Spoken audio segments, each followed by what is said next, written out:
سورہ حجرات آیت نمبر 1 سے آیت نمبر 18۔ اعوذ باللہ من الشیطان الرجیم، بسم اللہ الرحمن الرحیم۔ اے ایمان والو، تم اللہ اور اس کے رسول سے آگے نہ بڑھو اور تم اللہ سے ڈرو، بلا شبہ اللہ خوب سننے والا، خوب جاننے والا ہے۔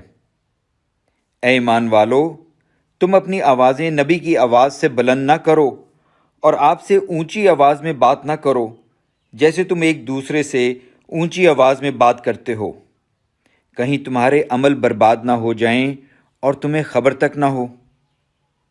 بلا شبہ جو لوگ رسول اللہ کے پاس اپنی آوازیں نیچی رکھتے ہیں، یہی لوگ ہیں جن کے دل اللہ نے تقوی کے لیے پرکھ کر خالص کر دیے، ان کے لیے مغفرت اور اجر عظیم ہے۔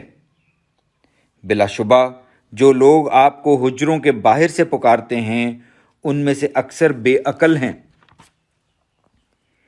اور اگر بے شک وہ صبر کرتے حتیٰ کہ آپ خود ہی ان کی طرف نکلتے تو ان کے لیے بہت بہتر ہوتا، اور اللہ بہت بخشنے والا، نہایت رحم کرنے والا ہے۔ اے ایمان والو، اگر کوئی فاسق تمہارے پاس کوئی خبر لائے تو تحقیق کر لیا کرو، تاکہ تم کسی قوم کو نادانی سے تکلیف نہ پہنچاؤ کہ پھر تم اپنے کیے پر پچھتاتے پھرو۔ اور جان لو، بلا شبہ تم میں اللہ کے رسول ہیں، اگر بہت سے معاملات میں وہ تمہاری اطاعت کریں تو یقیناً تم مشقت میں پڑ جاؤ، لیکن اللہ نے ایمان کو تمہارا محبوب بنا دیا ہے اور اس نے اسے تمہارے دلوں میں زینت دے رکھی ہے، اور اس نے تمہارے لیے کفر و فسق اور نافرمانی کو ناپسند بنا دیا ہے، اور یہی لوگ رشد و ہدایت والے ہیں۔ اللہ کے فضل اور احسان سے، اور اللہ خوب جاننے والا، خوب حکمت والا ہے۔ اور اگر مومنوں کے دو گروہ آپس میں لڑ پڑیں تو تم ان دونوں کے درمیان صلح کرا دو، پھر اگر ان دونوں میں سے ایک گروہ دوسرے پر زیادتی کرے تو تم اس سے لڑو جو زیادتی کرتا ہے، حتیٰ کہ وہ اللہ کے حکم کی طرف لوٹ آئے۔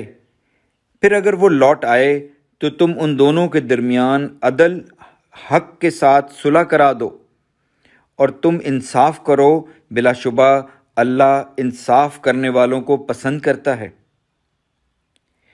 یقیناً مومن تو ایک دوسرے کے بھائی ہیں، لہٰذا تم اپنے بھائیوں کے درمیان صلح کرا دو، اور تم اللہ سے ڈرو تاکہ تم پر رحم کیا جائے۔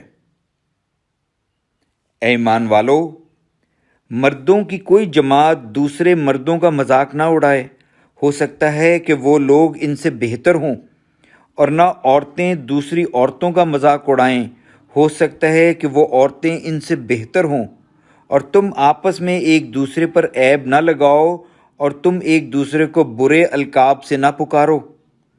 ایمان لانے کے بعد فاسقانہ نام سے پکارنا برا ہے، اور جس نے توبہ نہ کی تو وہی لوگ ظالم ہیں۔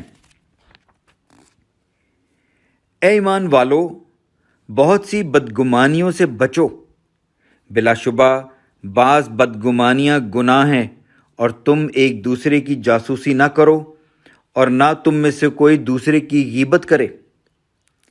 کیا تم میں سے کوئی یہ پسند کرتا ہے کہ وہ اپنے مردہ بھائی کا گوشت کھائے؟ تو ظاہر ہے کہ تم اسے ناپسند کرتے ہو۔ اور اللہ سے ڈرو، بے شک اللہ بہت توبہ قبول کرنے والا، نہایت رحم کرنے والا ہے۔ اے لوگو، بلا شبہ ہم نے تمہیں ایک مرد اور ایک عورت سے پیدا کیا، اور ہم نے تمہارے خاندان اور قبیلے بنائے تاکہ تم ایک دوسرے کو پہچانو۔ بلا شبہ اللہ کے ہاں تم میں سے زیادہ عزت والا وہ ہے جو تم میں سے زیادہ متقی ہے۔ بلا شبہ اللہ بہت علم والا، خوب باخبر ہے۔ دیہاتیوں نے کہا، ہم ایمان لائے۔ آپ کہہ دیجئے، تم ایمان نہیں لائے، لیکن تم یوں کہو کہ ہم اسلام لائے، اور ابھی تک ایمان تمہارے دلوں میں داخل نہیں ہوا۔ اور اگر تم اللہ اور اس کے رسول کی اطاعت کرو تو وہ تمہارے اعمال کی جزا میں سے کچھ بھی کم نہیں کرے گا۔ بلا شبہ اللہ بہت بخشنے والا، نہایت رحم کرنے والا ہے۔ بس سچے مومن تو وہ ہیں جو اللہ اور اس کے رسول پر ایمان لائے، پھر انہوں نے شک نہ کیا اور انہوں نے اپنے اموال اور اپنی جانوں سے اللہ کی راہ میں جہاد کیا۔ یہی لوگ سچے مومن ہیں۔ اے نبی، آپ کہہ دیجئے، کیا تم اللہ کو اپنے دین کی خبر دیتے ہو؟ اور اللہ جانتا ہے جو کچھ آسمانوں میں ہے اور جو کچھ زمین میں ہے، اور اللہ ہر چیز کو خوب جاننے والا ہے۔ وہ دیہاتی آپ پر احسان جتاتے ہیں کہ وہ مسلمان ہوئے۔ کہہ دیجئے، تم مجھ پر اپنے اسلام لانے کا احسان نہ جتاؤ، بلکہ اللہ تم پر یہ احسان فرماتا ہے کہ اس نے تمہیں ایمان کی ہدایت دی، اگر تم سچے ہو۔ بلا شبہ اللہ آسمانوں اور زمین کی چھپی باتیں جانتا ہے، اور اللہ خوب دیکھ رہا ہے جو تم عمل کرتے ہو۔ الحمدللہ۔